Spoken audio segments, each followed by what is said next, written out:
the International Secret Police. Hello. Feeling hello.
Decides to leave Speed in Kano under the Emir's care while he and Barney fly on to the Atlantean base in the Sahara Desert.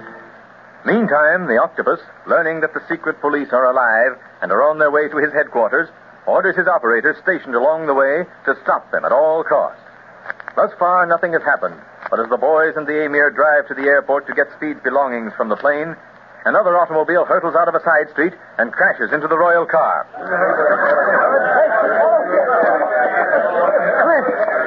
Clint, are you all right? Yes, Speed. What about you? Oh, just a bump on the head. But hey, look at Barney. He's out cold. So is the Emir. They got the worst of the impact on that side. Mother de Dios. It is a miracle that we are all alive. I'm not so sure we are, Carlos. What? The Emir looks badly hurt. We've got to get him to a doctor as quickly as possible. Clint, look. Here's the driver of the car that hit us. He's trying to get away. Stop that man. Don't let him get away. They've got him. Well, that's good. I'm going to ask him a few questions after we take care of Barney and the Emir. Sounds like Barney's coming too. Boy, am I glad to hear that. So am I, Speed. Sitting where he was, the wonder he wasn't killed. If our driver hadn't jammed on his brakes when he did, Barney would have received the full impact of that other car instead of the hood of this one. Hey, where am I? In Kano, Barney. How do you feel? Oh, my head. What hit us? An express train? Well, almost as bad. An automobile. Anyone else hurt? The Emir is bad off. The rest of us just shaken up. And they've got the driver of the other car. Oh, yeah? Where is he? Let me at that Take guy. it easy, Barney. Take it easy. We can do nothing until this confusion dies down. Gosh, no. Everybody's running around all excited. Well, the police are taking charge now. We'll soon get this thing straightened out.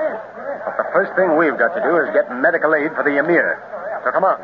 Let's see what we can do about that. Gosh, hospitals give me the creeps. This is the Emir's palace, Barney. Not a hospital. Yeah. But right now, the court physician is in the next room giving the Emir the once-over. And we're waiting to hear the verdict. That makes it a hospital to me. Shouldn't have to wait much longer. He's been in there for a long time. Oh, by the way, how's your head? Okay. But I don't think I'll be able to wear a hat for a while. Got a bump on it the size of an egg. And I don't mean a hummingbird's egg either. What's so funny? Every time anything happens, it seems to happen to you, Barney. Yeah, and that's no lie. When are we going to question the prisoner, Clint? The driver of the other car? Well, as soon as we know the Emir is all right, Carla. Hey, look. Here comes the doctor now. Yeah, let's hope he brings good news. If the Emir is seriously or fatally injured, we may be held up here in Kano until it's too late to reach the octopus. Mr. Barlow? Oh, yes. How is His Highness? His Highness has recovered consciousness and has requested to see all of you. All of us? Is he well enough for that? Yes. His injuries, though painful, are not as serious as we first feared. Swell. And he not only desires to look upon you, but the inferior dog who sought to injure you. The driver of the crack-up car. Yes. I'm going to send for him now. His Highness desires that you question the man in his presence. Good. That'll save time, and that's important now. Shall we go in to see the Emir now? Yes. please. Very well. Come along, boy. Boy, I'm sure glad the Emir isn't hurt bad. So am I, Speed. Particularly on our account. What do you mean? Our account? I'll explain later. Now, here we are. Can we go in without knocking? See, didn't the doctor say so? Yeah, but you never know how to act around these emirs. All right, quiet.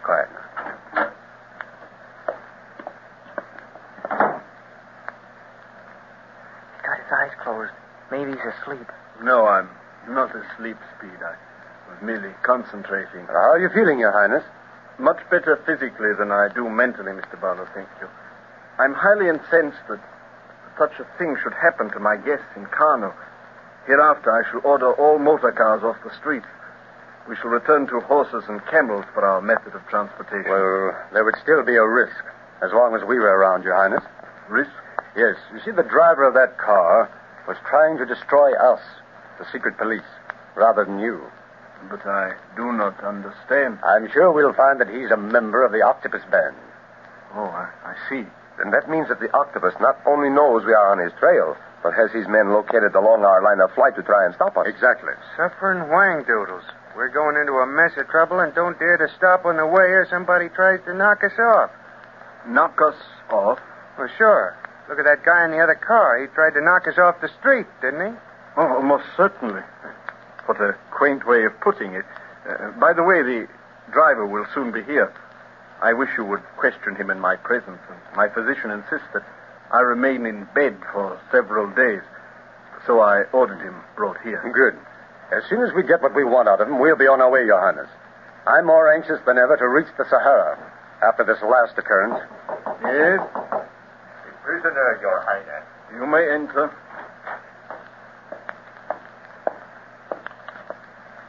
Yeah, that's the guy, all right. I'll never forget that mug in a million years. Yeah. Well, so you're the fellow who tried to kill us, huh? Yes, Your Excellency. It is most unfortunate that Allah willed it otherwise. Now, wait a minute. Don't drag Allah into this. He had nothing to do with it. All right, Barney, now. But he- Quiet. Now, you, what's your name? Hassan. He is not a Nigerian, Mr. Barlow. He appears to be one of the tribesmen from the desert. Very probably. Do you admit being a member of the Octopus Gang, Hassan? There is a saying on the desert, Your Excellency. When one admits a crime, one puts a dagger in the hand of his enemy. You think you're pretty smooth, huh? You have a most discerning eye, Your Excellency. I was told otherwise. Why, I'm trying to get your goat, Barney. Take it easy. Yeah, but I'd still like to mop up the palace floor with him. Your desert saying began with, when one admits a crime. Evidently, then, you realize that being a member of the Octopus Gang is a crime, Hassan? What do you intend doing with me? Answering one question with another isn't going to work, Hassan.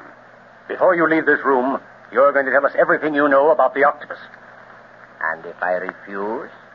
There are some ancient torture chambers in Kano. They have not been used for 100 years, but it would be a great pleasure to resurrect their painful terrors for such a criminal. So be it. If that is the will of Allah. Clint, let me slug Now, this wait, snake. Barney. Be no need for that. For Hassan is wise in some things. He keeps his head in danger. If he remembers to do that now, when he faces the greatest danger of all, he'll be saved. Danger from the secret police? Ah, you do know who we are. Of course. But what is this danger you spoke of, Your Excellency? The octopus is fighting a losing battle. We're on our way to the Sahara now to destroy him and his death ray machine. It'll go hard with all those in his van, for there'll be a battle when we meet. If his followers are not killed by us, then the octopus will find a way of destroying them. For he does not like witnesses to his crimes. All those in his band now know too much for their own safety. You are very convincing, Your Excellency. But I still will not place a dagger in your hand. No, you fool. You will put it in your own heart instead by keeping silent. What is to be shall be. I have no fear of the future. That is well, assassin, because you have no future. Tomorrow you'll die. So be it. Gosh, isn't that kind of rough, Your Highness? It is justice, Speed. An eye for an eye, a tooth for a tooth. This man attempted to destroy us. We must in turn destroy him, so that he will never have a second chance. That eye for an eye business is probably what's keeping Hassan quiet, Clint. He knows he hasn't got a chance, so he won't talk. Is that true, Hassan? If telling us what you know would save your life, would you answer our questions? No, Your Excellency. Very well. I'm through with him, Your Highness. Sound the gong there, Speed. That will call the guards. Sure. I am happy to have had this opportunity to talk to you of the secret police, and I have no need to wish you a safe journey to the Sahara. Now, just what did that crack mean? That there would be others along the way to stop us, Barney. Right. I wish we could fly directly to the Atlantean base. But we'll have to land at Regan if we leave our plane there and continue on by caravan. And that would be the only possible way you could reach the octopus, Mr. Barlow. Otherwise, he would destroy you with his death ray machine. Yes, I know. Now, boys, looks like we get out the makeup again when we reach Regan. Disguise ourselves as Arabs and ride camels to the Atlantean base. Ride a camel, huh? You're bound to try everything before we leave Africa. That's the only logical way to travel, Barney. We can pack our supplies and ammunition and guns on as many camels as we need. The larger the caravan, the more convincing we'll be. I hope you're not so convincing that a band of desert raiders decide to rob you, Clint, and sweeps down in an attack before you can fight them off. We'll be on the lookout for that. But you'll be with us, Carlos. You mean I am to fly to Regan with you? No, the plans are still the same. Only you leave for Leopoldville immediately. Now, I'm going to call the Belgian administrator there by shortwave and see how Mr. Buchanan is getting along. If he's strong enough, you fly the pursuit plane there, pick him up, and join us at Regan. By that time, we'll have the caravan ready. See, the Legionnaires will get you trusted men. Gosh, Clint, I'd give anything if I could go with you. Just how much would you give, Speed? Huh? You mean... You're going with us, all right. Oh, boy. Yeah, that near accident has shown me that you'll be no safer away from us than with us. With octopus gangsters looking for us everywhere. So you'll fly to the Sahara with us. Gosh, Clint, how can I thank By you? obeying orders of the letter. And now, we've got to get started. I think it's best for you to get some rest anyhow, Your Highness, so we'll go to the radio room and get in touch with Leopoldville. But I shall see you before you leave Cannes. Oh, yes, but it'll be soon, because we're starting for Regan before evening. Before anything else can happen.